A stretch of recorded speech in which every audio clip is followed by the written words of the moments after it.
నానావిధ రత్నములతో ఆ పట్టణానికి పునాదులు వేస్తున్నాడు. నానా విధమైనటువంటి రత్నములతో పట్టణానికి పునాదులు వేసి ఆ పట్టణాన్ని కడుతున్నాడు దేవుడు. ఎవరి కొరకు?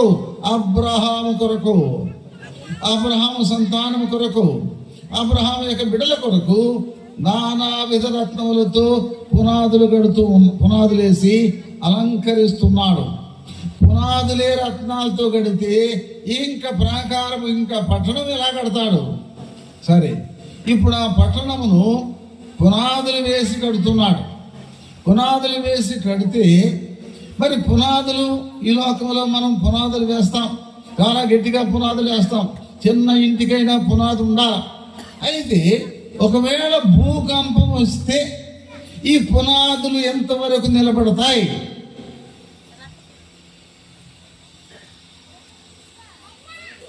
ఆలోచన చేయండి.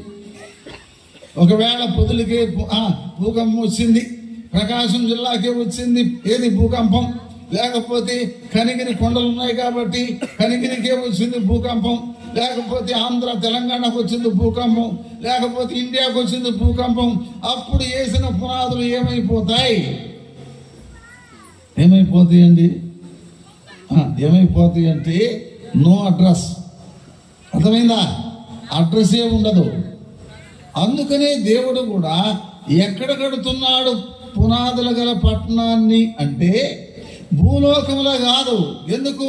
భూలోకములో ఉంటే దేం వస్తాయి, భూలోకములో తుఫాన్లు వస్తాయి, భూకంపాలు వస్తాయి, రోగాలు వస్తాయి, కోవిడ్ లాంటి పనికి మాలిన తెగుళ్ళు వస్తాయి. కాబట్టి ఇక్కడ ఎక్కడ కట్టడంలా ఏది పట్టణాన్ని?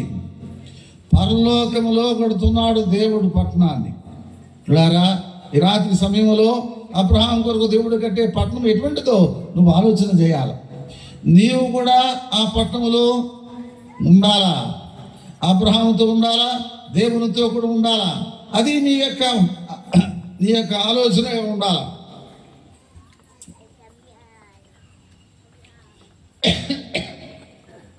దేవుని వాక్యంలో అందరూ పలకండి.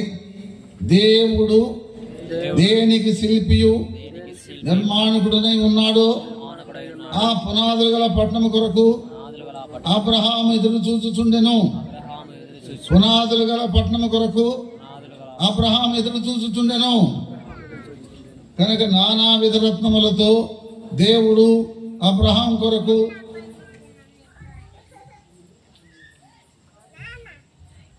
ఒక పట్టణాన్ని సిద్ధం చేస్తున్నాడు. ఈ లోకములో అబ్రహాము యొక్క జీవితానికి, అబ్రహాము యొక్క విశ్వాసానికి పునాదులు ఉన్నాయా లేవా? ఈ లోకములో బైబిల్లో పునాదులు అనేవి ఉన్నాయి. దేనికి పునాదులు ఉన్నాయి? దేవుడు భూమికి పునాదులు వేశాడు. అర్థమైందా?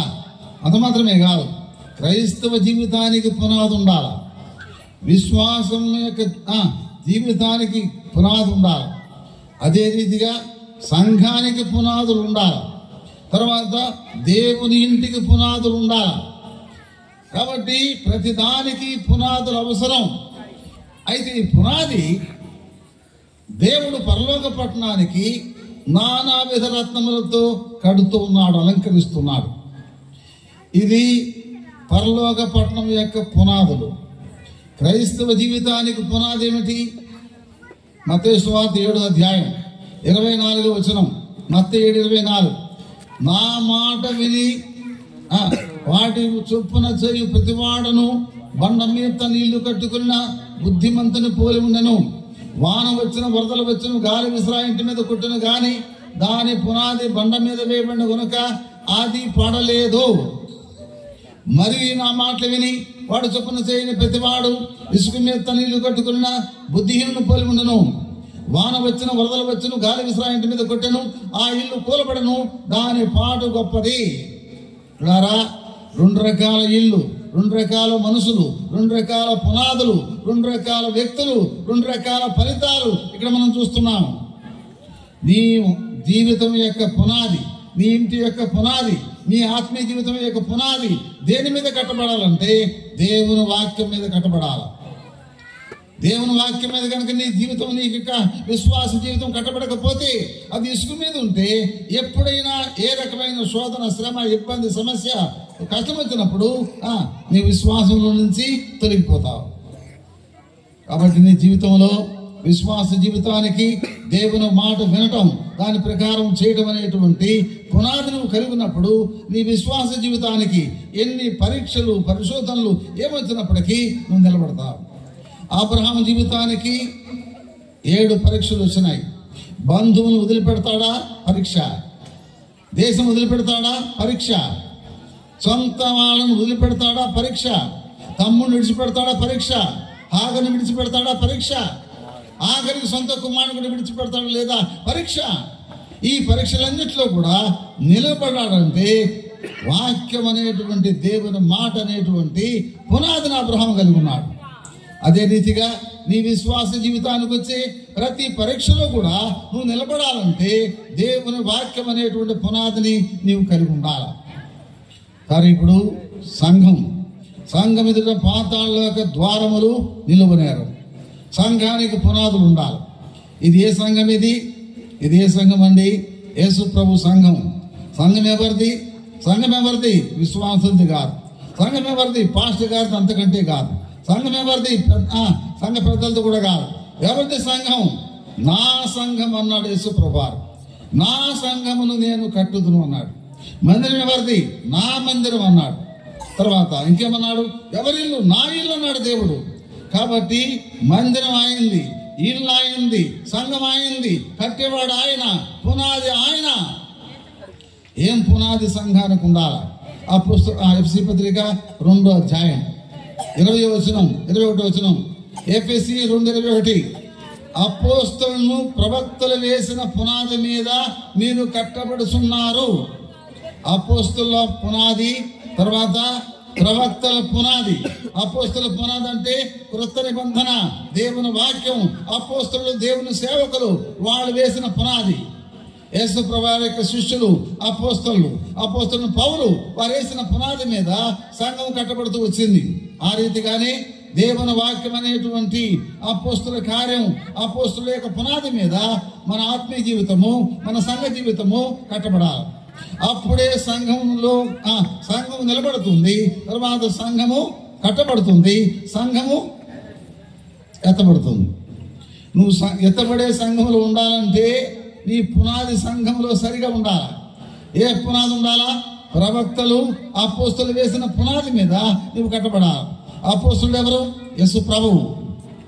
హెబ్రీ పత్రిక 3వ అధ్యాయం 1వ వచనం 2వ వచనం. హెబ్రీ పత్రిక 3:1-2. అపోస్తలుడును సహోదరుడును ప్రభువైనటువంటి యేసు క్రీస్తు అని రాయబడింది. కాబట్టి యేసు క్రీస్తు అనేటువంటి అపోస్తలుడు, ప్రవక్త, దేవుని వాక్యం అనే పునాది మీద మన సంఘం కట్టబడాలి. కానీ ఇప్పుడు 10 విషయాల్లో పట్టణాన్ని గురించి ఒక విషయాన్ని మనం ముగించాం. ఇక 9 విషయాలు ఉన్నాయి ఈ పరలోక పట్టణాన్ని గురించి. 2వది ఏంటో చూద్దాం. 46వ కీర్తన 5వ వచనం. ఏం చదువుకుందాం చూడండి. 46వ కీర్తన 5వ వచనం. దేవుడు ఆ పట్టణములో ఉన్నాడు గనక దానికి చలనము లేదు. దేవుడు ఆ పట్టణములో ఉన్నాడు కనుక దానికి చలనము లేదు. చూడారా, దేవుడు ఆ పట్టణములో ఉన్నాడు. ఏ పట్టణములో? పరలోక పట్టణములో. ఈ పరలోక పట్టణము దేవుడు ఉన్నటువంటి పట్టణం కనుక దానికి చలనము లేదు. పిల్లారా, లోకములో ఉండే పట్టణాలకి పరలోక పట్టణానికి భేదం ఏమిటంటే, పరలోక పట్టణం చెల్లించని పట్టణం. భూలోకంలో ఉండే పట్టణాలన్నీ కూడా చెల్లించబోతున్నాయి. దేవుడు చెల్లింపజేస్తాడు. ఎక్కడ? యెషయా గ్రంథం 20వ అధ్యాయం. యెషయా గ్రంథం 23వ అధ్యాయం లేక 20వ అధ్యాయం. కొన్ని మాటలు మనం చదువుకుందాం. 23వ అధ్యాయం. అక్కడేం రాయబడిందంటే, ఈ పట్టణమును 24వ అధ్యాయం 17వ వచనం. అందరం కలిసి చూద్దాం. భూనివాసి నీ మీదకు భయం వచ్చును, గుంటయు ఉరియు నీకు తటస్థించను. తూములు పైకి తీయబడి ఉన్నవి, భూమి పునాదులు కంపించుతున్నవి, భూమి బొత్తిగా బద్దలైపోతున్నది, భూమి కేవలము తునకలైపోతున్నది, భూమి బహుగా దద్దరిల్లుచున్నది. ఈ ప్రపంచాన్ని దేవుడు దద్దరిల్లజేయబోతున్నాడు, ప్రపంచాన్ని కదిలించబోతున్నాడు, ప్రపంచం చెలించబడుతుంది. అప్పుడు నీ సంగతి ఏమిటి? దేవుడు భూమిని బద్దలు చేసినప్పుడు, భూమిని చెలింపజేసినప్పుడు, ఈ భూమి బద్దలైపోయినప్పుడు నువ్వు ఎక్కడ ఉంటావు? నువ్వు నీ నివాసం ఏంటి? నువ్వు ఉండబోయే స్థలం ఏంటి? ఆలోచన చేయి. అందుకే భూమి మీద ఉన్నటువంటి పట్టణాలు కానీ మనుషులు కానీ ఇవన్నీ కూడా చెలించబోతున్నాయి, కదిలించబోతున్నాయి, బద్దలు చేయబోతున్నాడు. కనుక నా బిడ్డలైనటువంటి వాళ్ళు అబ్రహాము సంతానం ఎక్కడుండాలంటే చెలించని పట్టణములో ఉండాలి. వాళ్ళ కొరకు నేను చెలించని పట్టణాన్ని సిద్ధం చేస్తున్నాను. ఎటువంటి దేవుడు మన దేవుడు! అబ్రహాము దేవుడు ఎటువంటి దేవుడు! చెలించని పట్టణంలో నీవు నేను యుగయుగాలు ఉండాలని చెప్పి ఈ రాత్రి ప్రభు నిన్ను కోరుతున్నాడు. ఈ రాత్రి నువ్వు ఆ పట్టణంలో ఉండాలని చెప్పి దేవుడు ఆశిస్తున్నాడు. ఏ పట్టణము? చెలించని పట్టణం. అందుకని హెబ్రీ పత్రిక 12వ అధ్యాయం దేవుడు ఏమని సెలవిస్తున్నాడో చూద్దాం. హెబ్రీ పత్రిక 12వ అధ్యాయం 26వ వచనం అందరం చూద్దాం. అప్పుడు ఆయన శబ్దము భూమిని చెలింపజేసెను గాని ఇప్పుడు నేను ఇంకొకసారి భూమిని మాత్రమే గాక ఆకాశమును కూడా కంపింపజేతును. ఆకాశాన్ని భూమి దేవుడు కంపింపజేస్తాడు. ఆకాశం కదిలించబడుతుంది, భూమి కదిలించబడుతుంది. నేను ఆకాశాన్ని భూమిని కదిలిస్తాను. ఓ మనుషుడా, ఈ కదిలించబడేటువంటి భూమి మీద నువ్వు ఉన్నావు. అయితే కదిలించబడేటువంటి భూమి మీద ఉండి దేవునికి దూరం అయిపోతావా? లేక ఈ రాత్రి అబ్రహాం బిడ్డవై చెలించని పట్టణంలో నివాసం చేస్తావా? ఆలోచన చేయి. ఇప్పుడు దేవుడు భూలోకాన్ని, భూమిని, ఆకాశాన్ని చెల్లింపు చేస్తాడు. అయితే మన కొరకు, అబ్రహాం కొరకు దేవుడు ఏ పట్టణాన్ని సిద్ధం చేస్తున్నాడు? చెలించని పట్టణము. చాలు. ఇప్పుడు 2 అయిపోయినాయి. ఇప్పుడు 3వ పట్టణం చూద్దాం. 3వ రకమైనటువంటి శ్రేష్టమైనటువంటి లక్షణం ఏంటో పట్టణాన్ని గురించి 3వ విషయం చూద్దాం. హెబ్రీ పత్రిక 11వ అధ్యాయం 16వ వచనం. హెబ్రీ 11:16. అక్కడ ఏం చదువుతామో దయచేసి మనం గుర్తుపెట్టుకోవాలి. పట్టణాన్ని గురించి 3వ పట్టణం. దేవుడు వారి కొరకు ఒక పట్టణమును సిద్ధము చేసి ఉన్నాడు. ఆయన నమ్ముకున్నటువంటి అబ్రహాము కొరకు, అబ్రహాము, ఇస్సాకు, యాకోబుల కొరకు, అబ్రహాము సంతానం కొరకై దేవుడు ఒక పట్టణాన్ని సిద్ధము చేస్తున్నాడు. మధ్యాహ్నం దైవ సేవకుడు అరవింద్ ఏమన్నాడు తెలుసండి? ఈ మందిరము ఇది ఎప్పుడో ఈ మందిరం ఉన్నప్పుడు వచ్చాను నేను, కానీ ఇంత చక్కగా ఈ మీటింగు, ఈ టేబుల్, ఈ డయాసు, తర్వాత ఈ మైకులు, ఈ కట్టన్లు, ఈ డెకరేషన్లు, ఈ కుర్చీలు, ఈ మీటింగ్ చూసి నాకే ఆశ్చర్యం వేసింది. ఎంత చక్కగా ఏర్పాటు చేశారు మీటింగు అని చెప్పి దైవ సేవకుడు అరవింద్గా మాట్లాడారు. ఇంత చక్కగా మీటింగ్ మనం ఏర్పాటు చేసుకున్నాం, అన్ని సిద్ధం చేసి అమ్మా మీటింగ్ రండి, ప్రార్థనకి రండి అని చెప్పి ఆహ్వానించాం. అంత మాత్రమే కాదు, ప్రార్థనకు వచ్చిన తర్వాత లక్షణంగా భోజనం చేసుకోండి అని చెప్పి భోజనానికి కూడా ఆహ్వానిస్తున్నారు. ఎంత మంచి వాళ్ళండి! భోజనాలు పెట్టి మీటింగ్లు పెట్టే వాళ్ళు భక్సింగ్ గారి సహవాసమే ఎక్కడైనా. అర్థమైందా? మిగతా వాళ్ళు భోజనాలు పెట్టరు.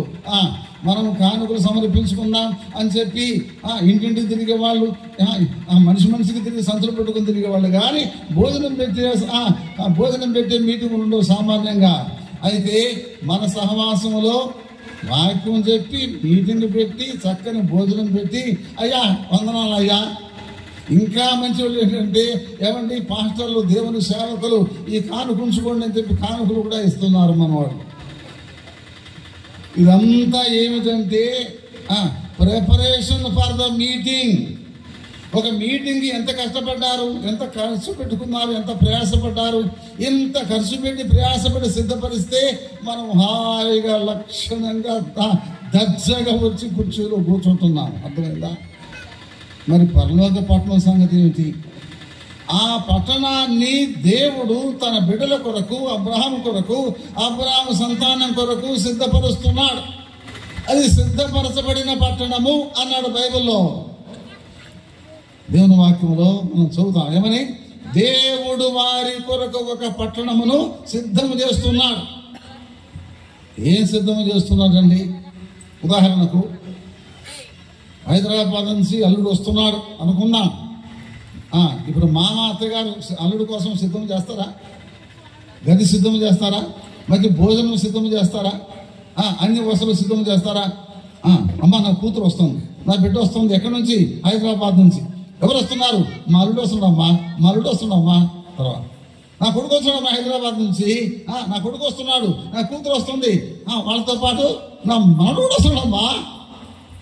ఇలారా నీ బిడ్డల కొరకు, నీ కుటుంబం కొరకు నువ్వు సిద్ధపరుస్తావా? సిద్ధపరచవా? ఏమీ లేకపోయినా సిద్ధపరుస్తావా? నీకేమి లేకపోయినా నువ్వు సిద్ధపరుస్తావా? అటువంటిది అబ్రహాము దేవుడు, ఇస్సాకు దేవుడు, యాకోబు దేవుడు అబ్రహాం కొరకు ఒక పట్టణాన్ని సిద్ధం చేస్తున్నాడు. నా బిడ్డలు వస్తారు, అబ్రహాం వస్తాడు, నా స్నేహితుడు వస్తాడు. పరలోక పట్టణంలో నా స్నేహితుడు నాతో నివాసం చేస్తాడు. యుగయుగాలు నా స్నేహితుడు నాతో ఉంటాడు. స్నేహితుడే కాదు, ఆయన బిడ్డలు కూడా, అబ్రహాం సంతానం కూడా నా దగ్గర, నా పట్టణంలో ఉండాలా. అది ఆశతో ఏం చేస్తున్నాడు అబ్రహాం దేవుడు? ఒక పట్టణాన్ని సిద్ధం చేస్తున్నాడు. ఆ పట్టణం సిద్ధం చేయటం అంటే ఏమిటి? పట్టణం సిద్ధం చేయటం అంటే అక్కడ కోవిడ్ లాంటి తెగుళ్ళు వస్తే, అక్కడ ఎవరైనా చచ్చిపోతే, అక్కడ ఎవరైనా ఏడ్చేవాళ్ళు ఉంటే, అక్కడికి ఎవరికైనా ఆకలి అయితే, అక్కడికి ఎవరికైనా దప్పికైతే, ఇవన్నీ ఎవరు చూడాలా? ఇవన్నీ ఎవరు చూడాలన్నా? ఎవరు చూడాలా? పరలోకమందున్న మా తండ్రి. అర్థమైందా? ఎవరు చూడాలా? అబ్రహాముకు నేను అబ్రహాము దేవుడిని అని చెప్పంటే అర్థమని, అబ్రహామా నీ కొరకు నేను పరలోక పట్టణాన్ని సిద్ధం చేస్తున్నా. ఏమి సిద్ధం చేస్తున్నాను తెలుసా? అక్కడికి వస్తే నీకు రోగం ఉండదు, నీకు బీపీ షుగర్లు ఉండవు. అక్కడికి వస్తే నీకు ఆకలి కాదు. ఎందుకు ఆకలి కాదు ప్రభువా అని చెప్పంటే, నీ కోసం జీవవృక్ష ఫలాలను పెట్టిన పరలోకములో. మరి అక్కడ దప్పికైతే ప్రభు ఎట్లాగంటే, నీ కొరకు జీవజల నదులు పెట్టినాను అక్కడ. ఆ జీవజల నదులు ఎండిపోయేవి కావు, జీవవృక్ష ఫలాలు ఆగిపోయేవి కాదు. ప్రతి సంవత్సరం 12 నెలలు కాపు కాస్తూనే ఉంటాయి. జీవజల నదులు పరలోక పట్టణంలో ప్రవహిస్తూనే ఉంటాయి. కాబట్టి దప్పిక అయ్యే పనిలే, ఆకలి అయ్యే పనిలే, రోగం వచ్చే పనిలే. అక్కడ కరెంటు పోతే అలాగా అసలు కరెంటు పోవాల్సిన అవసరమేలే. అక్కడ నేనే పరలోకములో గొప్ప వెలుగుగా ప్రకాశిస్తుంటాను. అక్కడ చీకటి ఉండదు, అక్కడ రాత్రి ఉండదు, అక్కడ శాపగ్రస్తమైనది ఉండదు, అక్కడ మరణం ఉండదు, అక్కడ ఏడ్పు ఉండదు, అక్కడ దుఃఖం ఉండదు. అటువంటి స్థలాన్ని అబ్రహామా, అటువంటి పట్టణాన్ని నేను నీ కొరకై సిద్ధం చేస్తున్నాను. ఎటువంటి పట్టణం అమ్మ అది? ఎటువంటి పట్టణం నాయన? ఆలోచన చేయండి. ఈ లోకంలో ఎక్కడికి పోయినా అదే వంట పడలేదు.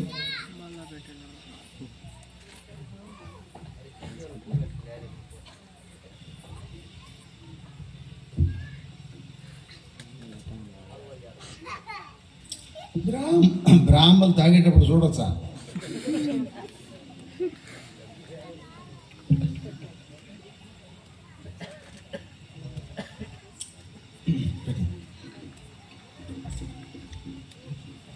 ఇది చేమకుర్తి పాస్టర్ గారిది, సోమరావు పాస్టర్ గారిది. ఏం మీ ఊర్లో నీళ్ళు లేకుండా తెచ్చుకుంది ఏమ్మా? మీ నీళ్ళు ఎవరు? ఎందుకు తెచ్చుకున్నాడు ఆయన? ఎందుకు తీసుకున్నాడు? ఏమో ఎవరు నందనమారెళ్ళు నీళ్లు తాగితే జలుబు చేస్తుందేమో, లేకపోతే జ్వరం వస్తుందేమో, లేక గొంతు పట్టకపోతుందేమో, లేకపోతే అర్థమైందా? కాబట్టి ఏ జబ్బు చేస్తుందో అందుకని ఎఫ్రాయిం బాటలు పెట్టు. ఎంత జాగ్రత్త అమ్మా. అయితే ప్రియులారా, ఆ పట్టణానికి నీళ్ళు అవసరంలే. ఆ పట్టణానికి జలుబు కానీ, జ్వరం కానీ, దగ్గు కానీ, ఇంకా ఏ రకమైన ప్రాబ్లంలే. అటువంటి పట్టణాన్ని దేవుడు సిద్ధం చేస్తున్నాడు. రాత్రి కానీ, చీకటి కానీ, తర్వాత రోగము కానీ, మరణము కానీ, దుఃఖము కానీ, ఏడుపు కానీ లేనటువంటి పట్టణాన్ని దేవుడు సిద్ధం చేస్తున్నాడు. అందుకని ఆ పట్టణానికి ఏమని పేరు? సిద్ధపరచబడిన పట్టణము. సరే ప్రభువా, నువ్వు చెప్పావు, నన్ను పిలిచావు, నాతో ఏమని చెప్పావు?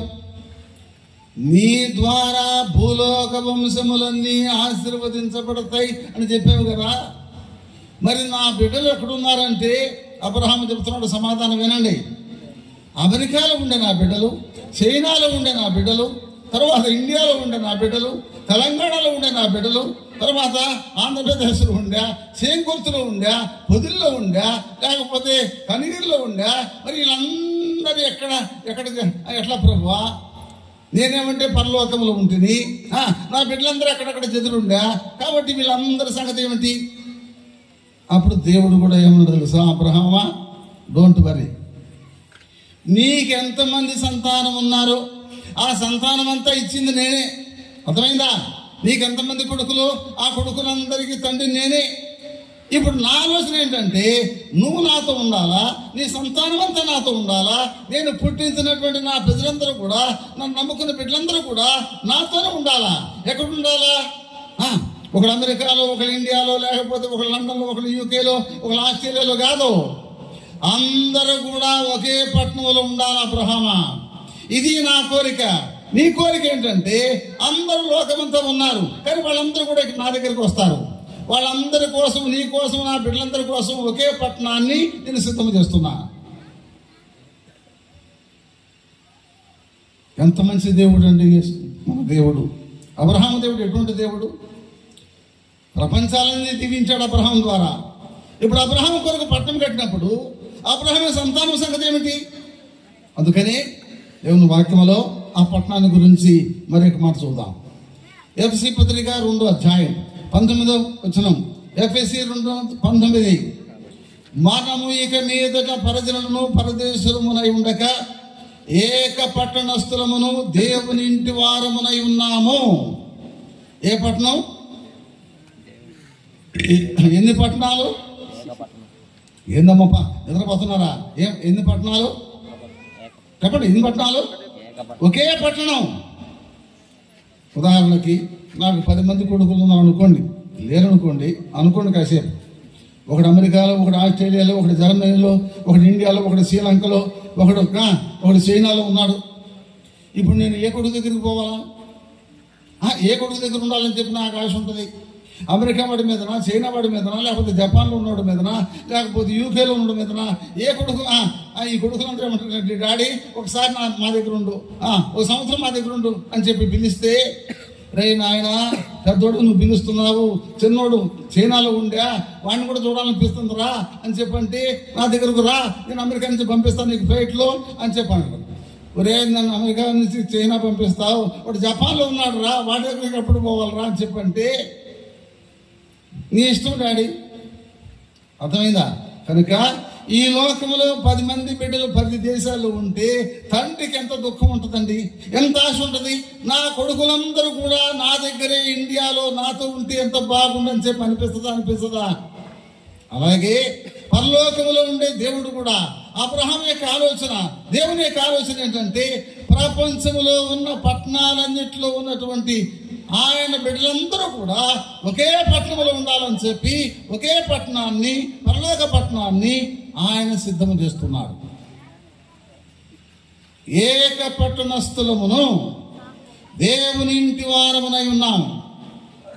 ఒకవేళ మనం ఏ గ్రామానికి, ఏ దేశానికి, తర్వాత ఏ ఊరికి చెందిన వాళ్ళమైనప్పుడు కూడా ఒక దినం రాబోతుంది, మనమందరం కూడా ఒకే పట్టణంలో నివాసం చేయబోతున్నాం. ఎంత ఆనందం, ఎంత సంతోషం. ఇప్పుడు ఆ పట్టణాల గురించి ఎన్ని విషయాలు మనం ధ్యానం చేశాం? 6 విషయాలు.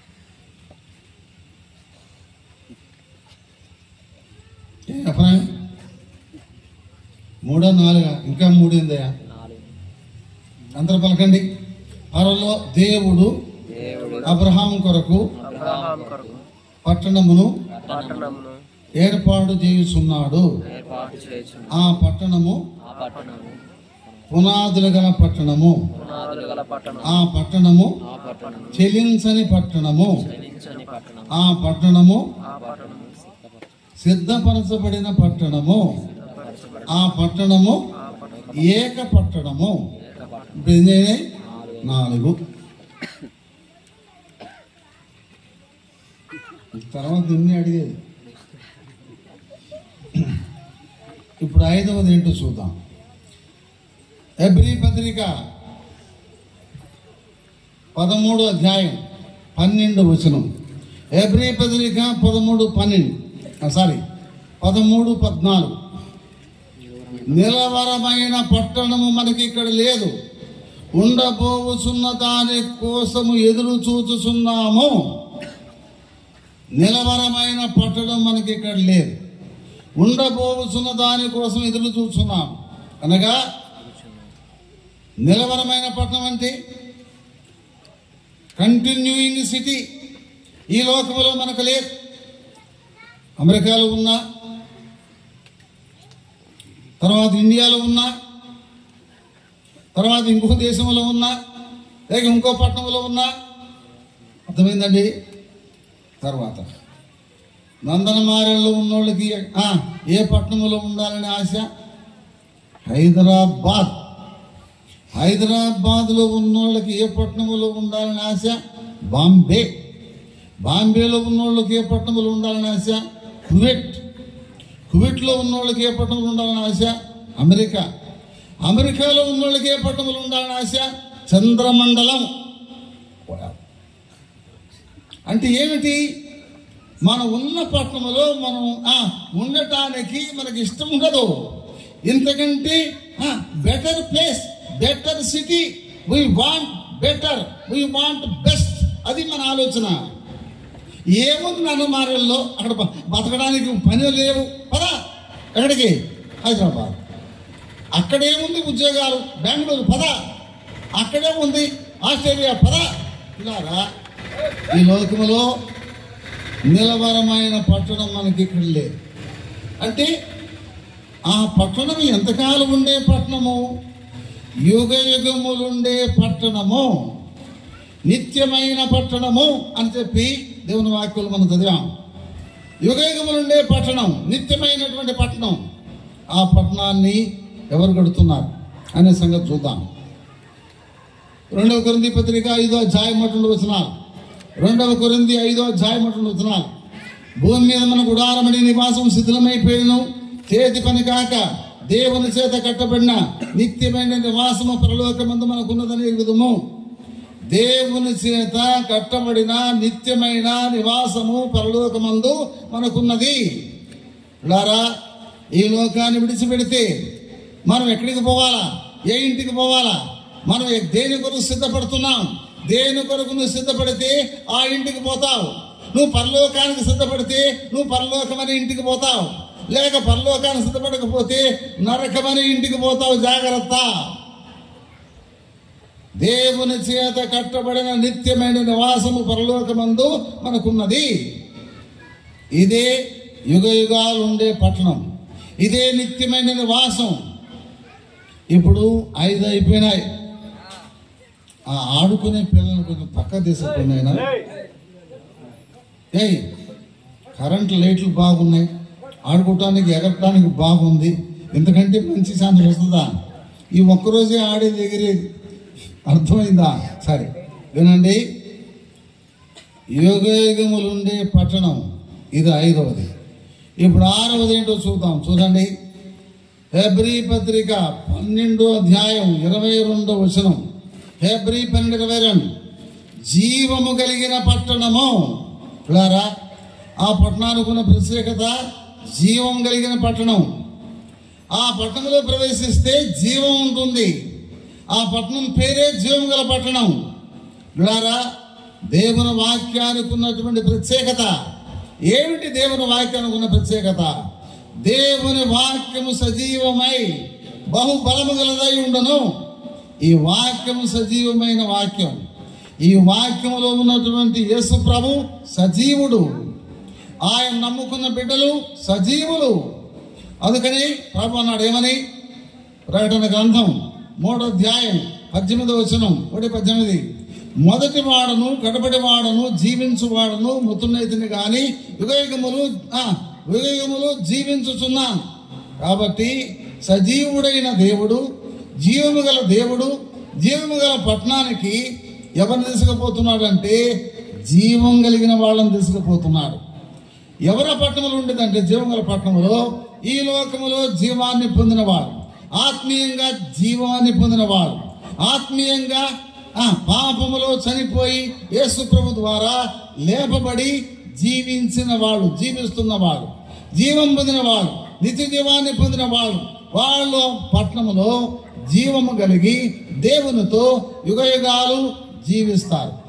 ఆ పట్టణంలో ఉండే వాళ్ళందరూ కూడా జీవం కలిగిన వారు. పిల్లారా, ఈ లోకంలో మనం జీవించడానికి దేవుడు మనకు కొంత ఆయుష్కాలం ఇచ్చాడు. ఈ లోకంలో మనం జీవించడానికి మనకు జీవం ఇచ్చాడు. ఎలా ఇచ్చాడంటే తల్లిదండ్రుల ద్వారా మనకు జీవం ఇవ్వబడింది. అయితే ఈ జీవం 70 ఏళ్ళు 80 ఏళ్ళు 100 ఏళ్ళు బతకడానికి సరిపోయే జీవం. కానీ ఈ జీవంతో మనం పరలోకములో పరలోక పట్టణంలో నివాసం చేయలేము.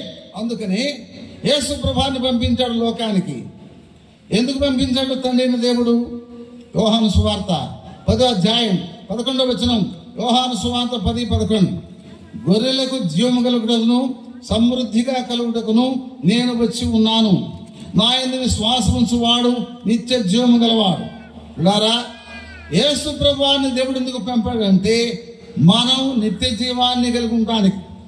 ఈ లోకంలో ఉన్నటువంటి జీవం కొంతకాలం ఉండే జీవం మాత్రమే. అయితే పరలోకంలో ఉండాలంటే, ఆ జీవం గల పట్టణంలో ఉండాలంటే నీవు నిత్య జీవం అనేటువంటి వరాన్ని, అనుభవాన్ని పొందాలి. అందుకనే పాపం వల్ల వచ్చు జీతం మరణం. అయితే దేవుని కృపావరం మన ప్రభువైన క్రీస్తు యేసునందు నిత్య జీవము. అనగా యేసు ప్రభువారు ఎందుకోసం భూలోకానికి వచ్చాడు? నీకు నాకు నిత్య జీవాన్ని ఇవ్వడానికి వచ్చాడు. ఆ నిత్య జీవం ఇట్ ఇస్ ఫ్రీ గిఫ్ట్. ఇది దేవుని వరం. ఈ నిత్య జీవం దేవుని వరం, రక్షణ దేవుని వరం, పరలోక రాజ్యం దేవుని వరం, పరలోక పట్టణం దేవుని వరం. కనుక ఈ రాత్రి నువ్వు దేవుని బిడ్డవైతే, అబ్రహాము సంతానం అయితే, నువ్వు కూడా ఆ జీవం గల పట్టణంలో ఉండి యుగయుగాలు జీవిస్తావు. ఇప్పుడు 6 అయిపోయినాయి. ఇప్పుడు 7వది ప్రకటన గ్రంథం 21వ అధ్యాయం 10వ వచనం 13వ వచనం. ప్రకటన గ్రంథం 21వ అధ్యాయం 10-11 వచనాలు. ఆ పరలోక పట్టణము, ఆ గొర్రె పిల్ల పెళ్లి కుమార్తె పరిశుద్ధ పట్టణము భూలోకమునకు దిగివచ్చుట నాకు చూపెను. అది పరిశుద్ధమైన పట్టణము అని చెప్పి దేవుడు పిలుస్తున్నాడు. ఆ పట్టణము పరిశుద్ధమైన పట్టణం. పిల్లారా, ఆ పరిశుద్ధమైన పట్టణంలో ప్రవేశించే వాళ్ళు ఎవరు? పరిశుద్ధులు మాత్రమే. ఆ పరిశుద్ధ పట్టణంలో ప్రవేశించాలంటే నువ్వు పరిశుద్ధులు కావాలా? నువ్వు ఎట్లా పరిశుద్ధులు అవుతావు? మనం పుట్టిందే పాపములో, మనం పెరిగేదే పాపములో, మనం మాట్లాడేదే పాపం, మనం చూసేదే పాపం, మనం వినేదే పాపం.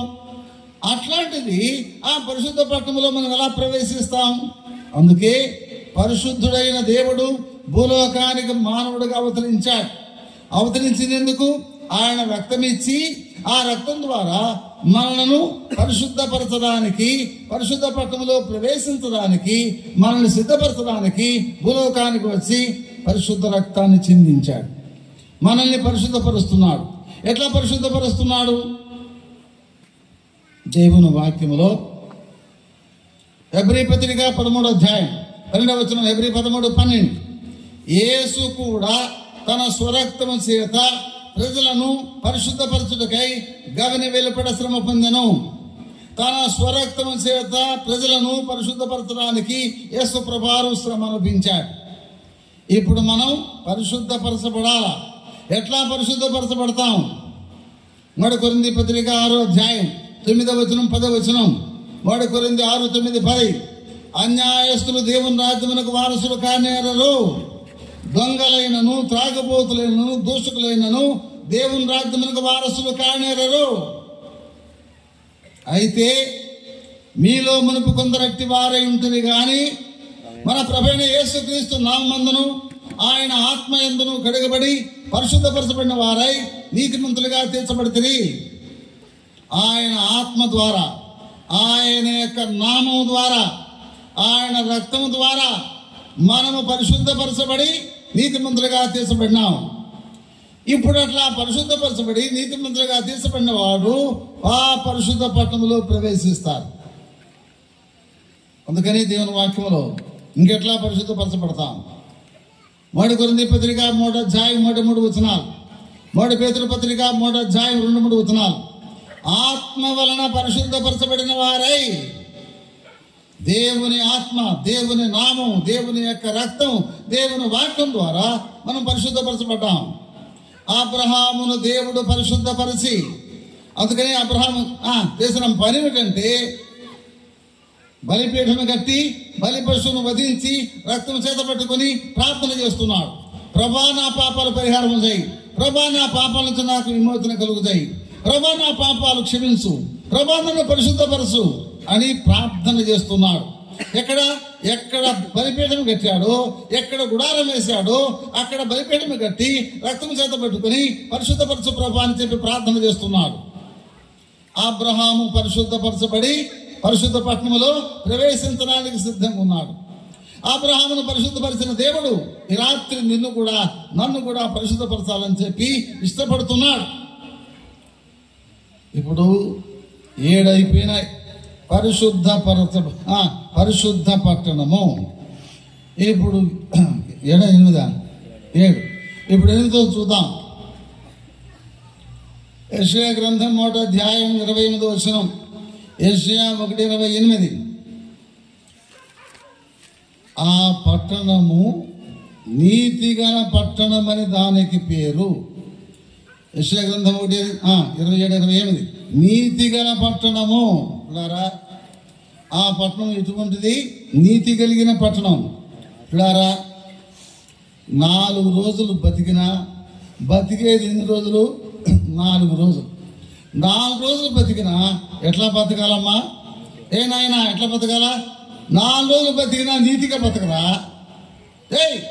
4 రోజులు బతికేదరా, 4 రోజులు కూడా నీతిగా బతకరా? ఇది లోకములు చెప్పే సామెత. అయితే దేవుడు ఏమంటున్నాడు? ఆ పట్టణంలో నువ్వు ప్రవేశించాలంటే నువ్వు నీతిమంతుడిగా తీర్చబడాలి. బైబిల్ ఏం చెబుతున్నది? నీతిమంతుడు లేడు, ఒక్కడు లేడు, అందరూ త్రోవ తప్పి ఏకముగా పనికి మాలిన వారైది. ఇక్కడ రోమా పత్రిక 3వ అధ్యాయం 11వ వచనం. రోమా 3:11. నీతిమంతుడు ఒక్కడు లేడు. ఇప్పుడు ప్రసంగి గ్రంథం 7వ అధ్యాయం 20వ వచనం. ప్రసంగి 7:20. పాపము చేయక మేలు చేయుచుండు నీతిమంతుడు భూమి మీద ఒక్కడైనను లేడు. ఎన్ని కులాలు, మతాలు, జాతులు, భాషలు ఉన్నాయి, కానీ ప్రపంచంలో పాపము చేయకుండేటువంటి నీతిమంతుడు ఏ కులములో, ఏ ఊర్లో, ఏ దేశంలో లేడు అంటున్నాడు బైబిల్లో. పాపము చేయక మేలు చేయుచుండు నీతిమంతుడు భూమి మీద ఒక్కడైనను లేడు. మరి నీతిమంతులు లేకపోతే ఆ పట్టణం నీతిగల పట్టణం, ఆ పట్టణంలో ప్రవేశించే వాళ్ళు ఎవరు? అందుకే దేవుడు భూలోకానికి యేసు ప్రభు రూపంలో వచ్చాడు. ఏ రూపంలో వచ్చాడు? 1 కొరింథీ పత్రిక 3వ అధ్యాయం 30-31వ వచనం. దేవుని మూలముగా యేసుక్రీస్తు మనకు జ్ఞానమును, నీతియు, పరిశుద్ధతయు, విమోచనమునాయను. యేసు ప్రభే నీతిగా భూలోకానికి వచ్చాడు. యేసు ప్రభు నమ్మటమే నీతి. యేసు ప్రభు విశ్వాసం ఉంచడమే నీతి. ఎలాగా? ఆదికాండం 15వ అధ్యాయం 6వ వచనం 15 అబ్రహాము దేవుని నమ్మెను, అది అతనికి నీతిగా ఎంచబడెను. రోమాపత్రిక 4వ అధ్యాయం 25వ వచనం 4:25 అబ్రహాము నీతిమంతుడిగా తీర్చబడుటకై ఆయన చనిపోయి తిరిగి లేచెను. మన నీతిమంతులుగా తీర్చుటకై యేసు ప్రభువు చనిపోయి తిరిగి లేచెను. ఇప్పుడు మనం నీతిమంతులుగా తీర్చబడాలి. ఇప్పుడు మన నీతి ఎటువంటిదో దేవుని వాక్యంలో చదువుకున్నాం. యెషయా గ్రంథం 4వ అధ్యాయం 6వ వచనం, యెషయా 64 మా నీతి క్రియలన్నీ మురికి పేలికల వంటివి. లారా, మన నీతి మురికి పేలికల లాంటి నీతి దేవుని దృష్టిలో. ఇంకెలాంటి నీతి మనం కలిగి ఉన్నాం? రోమాపత్రిక 10వ అధ్యాయం 3వ వచనం, రోమాపత్రిక 10వ అధ్యాయం 3 వచనాలు, మనుషులు తమ స్వనీతిని స్థాపింపబూనుకొనుచు నా ధర్మశాస్త్ర సంబంధమైన నీతి గలవారై. ధర్మశాస్త్ర సంబంధమైన నీతి అంటే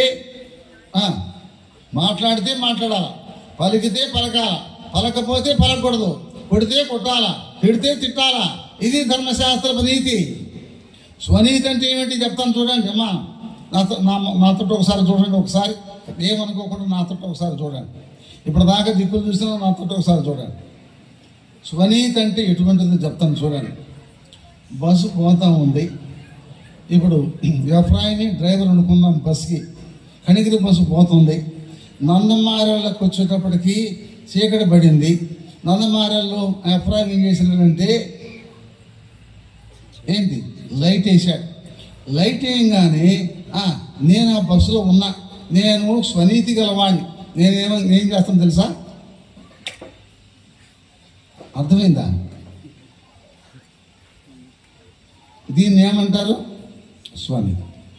బస్సు పోతుంది, పెదాలకట్ల జంక్షన్ వచ్చింది, అక్కడ ముఖద్వారం వచ్చింది, నేను స్వనీతి గలవాడిని. ఏం చేస్తుంది తెలుసా?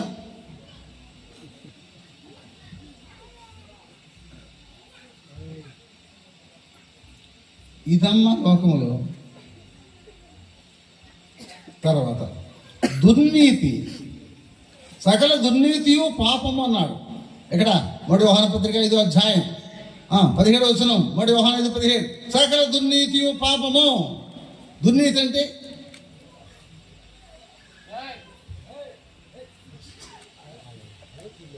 విశాఖపట్నం ప్రాంతంలో ఆడపిల్లల్ని ఏమంటారు తెలుసా? గుంట అంటారు. చెప్పండి, ఏమంటారు? గుంట. మగ పిల్లల్ని ఏమంటారు? గుంటడు అంటారు. అర్థమైందా? అంటే 10 ఏళ్ల లోపు పిల్లల్ని ఏమని పిలుస్తారంటే విశాఖపట్నంలో గుంట అంటారు. ఆడపిల్లని. మగ పిల్లల్ని ఏమంటారు? గుంటడు అంటారు. 10 ఏళ్ళు లేవు ఆ పిల్లకి. ఆ పిల్ల మాటలు మాట్లాడితే ఎవరు మాట్లాడితే? ఆ గుంట మాట్లాడితే. 10 ఏళ్ళు లేవు ఆ గుంటడికి. వాడు కాలెత్తుతాడు వాళ్ళ తాత మీదకి. 10 ఏళ్ళు లేవు గుంటకి, బండబూతులు మాట్లాడుతుంది. 10 ఏళ్ళు లేవు వాడు తిడతాడు బూతులు. ఇక అన్ని భయంకరమైన మాటలే. దీన్ని ఏమంటారు? దుర్నీతి అంటారు. ఇప్పుడు ఎన్ని రకాల నీతి?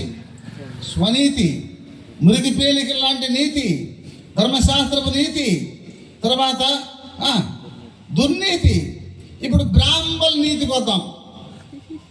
నేను ప్రభుని నమ్ముకోక మునుపు 2 దేవాలయాలు పూజ చేసేవాడిని. అంతకు మునుపు పూజలు చేయాలంటే సంధ్య పాఠశాల, బ్రాహ్మణుడు సంధ్య పాఠశాల. సంధ్య పాఠశాలంటే స్నానం చేయాలి. స్నానం చేయాలంటే ఎన్నిసార్లు స్నానం చేయాలా? 3 సార్లు స్నానం చేయాలి. రోజుకు 3 సార్లు స్నానం చేయడం అంటే చిన్న సంగతి ఏమంటామా? అందులో చలికాలం స్నానం చేయాలంటే 3 సార్లు సన్నీటి స్నానం చేయాలంటే అయితే దేనికోసం చేయాలా? దేనికోసం చేయాలండి? బ్రాహ్మణం కాబట్టి, సంధ్య పాఠశాల కాబట్టి తప్పనిసరిగా అది చలైనా లేక జలుబు చేసినా అది ఏమైనప్పుడు కూడా దీన్ని వేసుకున్నాం కాబట్టి, బ్రాహ్మణం కాబట్టి తప్పనిసరిగా స్నానం చేసి తీరాల్సిందే. ఇది ఏమి నీతి అంటే ఇది కనబడేటువంటి వెలుపల నీతి, ఇది చూపించుకునే నీతి. అర్థమైందా? ఇది లోకములో ఇన్ని రకాల నీతులు కలిగిన వాళ్ళు ఆ నీతిగల పట్టణంలో ప్రవేశించగలరా? అందుకే దేవుడు భూలోకానికి వచ్చాడు. ఈ పనికి మాలినటువంటి మనిషిని, ఈ స్వనీతి పరుణ్ణి, అర్థమైందా, ఈ బయటికి నీతిగా జీవించేటువంటి నాలాంటి పనికి మాలిన వాడిని దేవుడు నీతిమంతుడిగా మార్చడానికి భూలోకానికి వచ్చాడు. భూలోకానికి వచ్చి ఏం చేశాడు తెలుసా? తన రక్తాన్ని చిందించాడు. ఎట్లా రక్తం ఇచ్చాడు? ఎందుకు రక్తం ఇచ్చాడు? రోమాపత్రిక 5:9 5-9. ఆయన రక్తం వలన మనము నీతిమంతులముగా తీర్చబడి మరింత నిశ్చయముగా ఉగ్రత నుండి రక్షింపబడదము. నీతిమంతులుగా తీర్చడానికి యేసు ప్రభువు రక్తం ఇచ్చాడు.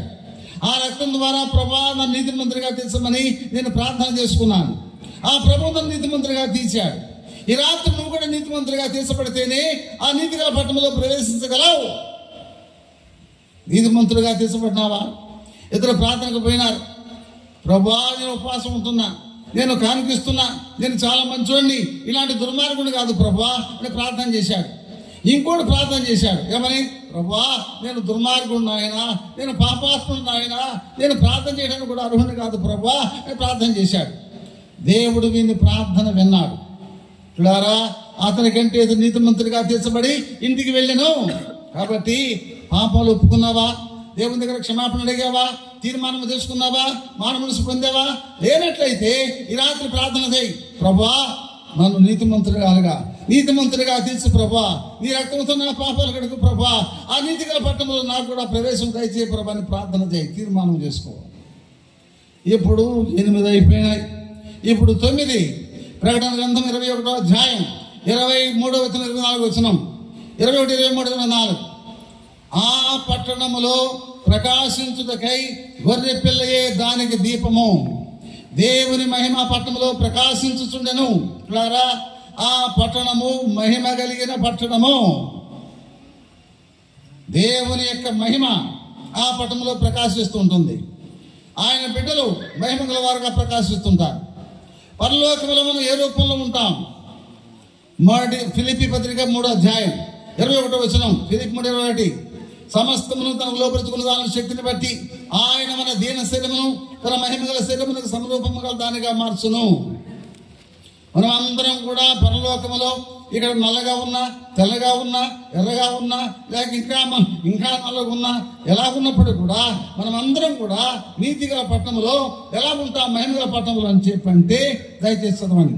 లూకా సువార్త 20:36 లూకా 20:36. మనమందరము దేవదూత సమానులము, దేవుని కుమారులమునై ఉందము. పరలోకములో మనమందరం కూడా దేవదూత సమానులుగా ఉంటాం. దేవదూతలు ఎలా ఉంటారు? నల్లగుంటారా, తెల్లగుంటారా? ఏందమ్మా అది కూడా పెద్ద కష్టమా? దేవుని దూతలు తెల్లగా దగ్గ మెరుస్తుంటారు. సైతాన్ దూతలు నల్లగా కొరిది అలాగుంటారు. నువ్వు చచ్చిపోయి మారు మనసు పొంది దేవుని బిడ్డవైతే పరలోకములో దేవదూత వలె నువ్వు ప్రకాశిస్తూ మహిమ గల పట్టణంలో మహిమలో ఆనందిస్తూ ఉంటావు. మహిమ వస్త్రాలు నీకు ఇస్తాడు దేవుడు. మహిమ గల పట్టణంలో దేవుడు మహిమతో ప్రకాశిస్తూ ఉంటాడు. ఆయన మహిమ గల పట్టణంలో నువ్వు కూడా మహిమ కలిగి ప్రకాశిస్తూ ఉంటావు దేవదూత వలె. లేకపోతే ఏం జరుగుతుందో తెలుసా? నరకంలో కొరివి దెయ్యాల్లాగా యుగయుగాలు కాలిపోతుంటావు. అమ్మా నాయన జాగ్రత్త. నరకంలో కొరివి దెయ్యాల్లాగా యుగయుగాలు కాలిపోతావా సైతానుతోటి? లేక దేవుని బిడ్డవై దేవుని దూతలాగా పరలోకములో మహిమలో ప్రకాశిస్తూ ఉంటావా? ఆలోచన చేయి. ఇప్పుడు 9 అయిపోయినాయి. ఇప్పుడు 10. ప్రకటన గ్రంథం 21:3. ప్రకటన గ్రంథం 21:3. ఇదిగో దేవుని నివాసము, దేవుని నివాసము మనతో కూడా ఉన్నది. ఆయన తన ప్రజలతో కాపురముండును. దేవుడు మనతో కాపురముండును. దేవుడు మనతో నివసించును. మనము దేవునితో నివసించదము. పిల్లారా, మనము దేవునితో, దేవుడు మనతో నివసించేటువంటి పట్టణము పరలోక పట్టణం. అబ్రహాముతో దేవుడు అబ్రహాముతో ఇద్దరు కలిసి ఉండే పట్టణం.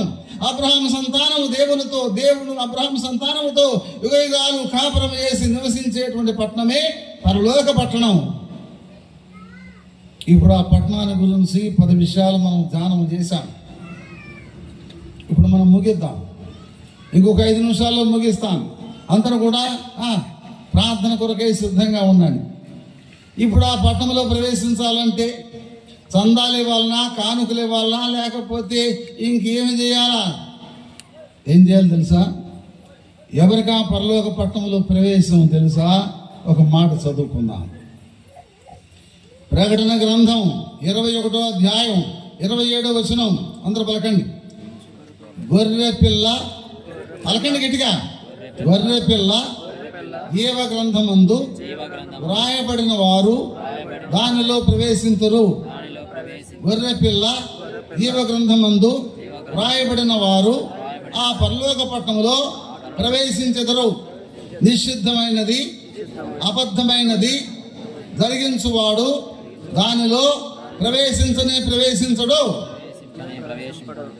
అబద్ధం ఆడేటువంటి నీవు, నిషిద్ధమైన కార్యాలు జరిగించే నీవు ఆ పరలోక పట్టణంలో ప్రవేశించలేవు. అయితే ఆ పరలోక పట్టణంలో ప్రవేశించాలంటే నీ పేరు జీవగ్రంథంలో వ్రాయబడి ఉండాలా. ఈ రాత్రి నీకు ఆధార్ కార్డు ఉందా? ఉంది. లేకపోతే అర్జెంటుగా పోయి అప్లై చేస్తావు ఆధార్ కార్డుకి. అర్థమైందా? అలాగనే ఆధార్ కార్డు ఉంటేనే లోకంలో మనం బతకగలం.